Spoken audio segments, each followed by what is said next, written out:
Assalamualaikum warahmatullahi wabarakatuh. Di sini saya akan menjelaskan tentang tokoh Oliver Williamson. Ulasan ringkasan tentang pokok pemikiran dari tokoh yaitu Oliver Williamson. Teori ini hadir karena mampu mengembangkan dan membuka kotak hitam dari lemahnya aplikasi pengguna teori di dalam memecahkan persoalan-persoalan ekonomi dalam dunia nyata, menggambarkan adanya ketidaksempurnaan informasi dan adanya transaksi. Setiap pelaku ekonomi tidak dapat secara bebas keluar masuk dalam pasar karena tidak semua pelaku memiliki informasi yang sama. Informasi yang tidak sempurna menimbulkan biaya transaksi. Semakin informasi tidak sempurna, semakin tinggi biaya transaksi yang pada tahun 2000, Williamson menjelaskan level kelembagaan paling awal adalah level pertama, yaitu teori sosial, yang merupakan aturan informal yang telah melekat dalam masyarakat seperti tradisi, agama, adat, dan konvensi. Menurut Williamson, level yang kedua terkait dengan lingkungan kelembagaan internasional.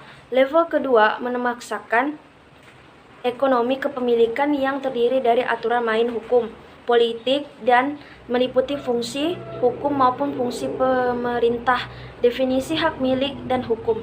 Level ketiga menekankan struktur tata kelola, menekankan kontrak, biaya transaksi.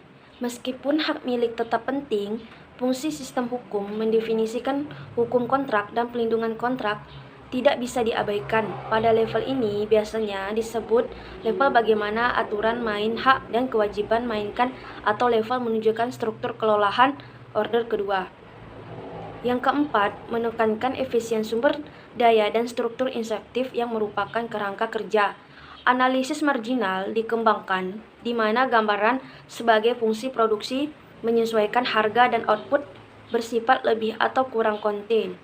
Pada level ini biasanya disebut level menunjukkan kondisi marginal order ketiga. Contoh berdasarkan tokoh tersebut.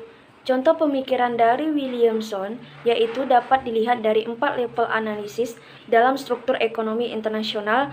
Berikut gambaran dari keempat level analisisnya.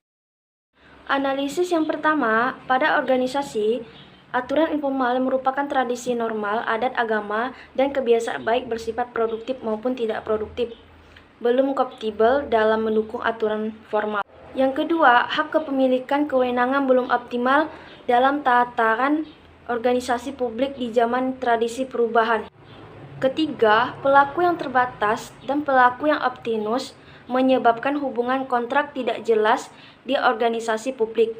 Berkaitan meningkatkan biaya transaksi ekonomi, kebijakan kontinu dan telah mengejar pola pengangguran kekuasaan oleh oknum di lembaga publik. Yang keempat, permasalahan di organisasi publik seperti ketidakjelasan aturan kepemilikan kewenangan dan ketidakjelasan tata kelolahan seperti ketidakjelasan kontrak-kontrak hubungan kewenangan dan ketidakjelasan Argumentasi saya terhadap pemikiran dari tokoh tersebut yaitu setuju terhadap pemikiran dari tokoh. Kemudian dari diskusi di atas dapat disimpulkan bahwa konsep ekonomi kelembagaan baru dapat digunakan untuk memahami. Yang pertama, pengolahan kebijakan organisasi publik yang dikelanjutan dan sekaligus dapat dijadikan berbagi masalah yang terjadi dalam kebijakan organisasi publik di Indonesia. Yang kedua, aturan yang menyangkut persoalan kewenangan organisasi, peraturan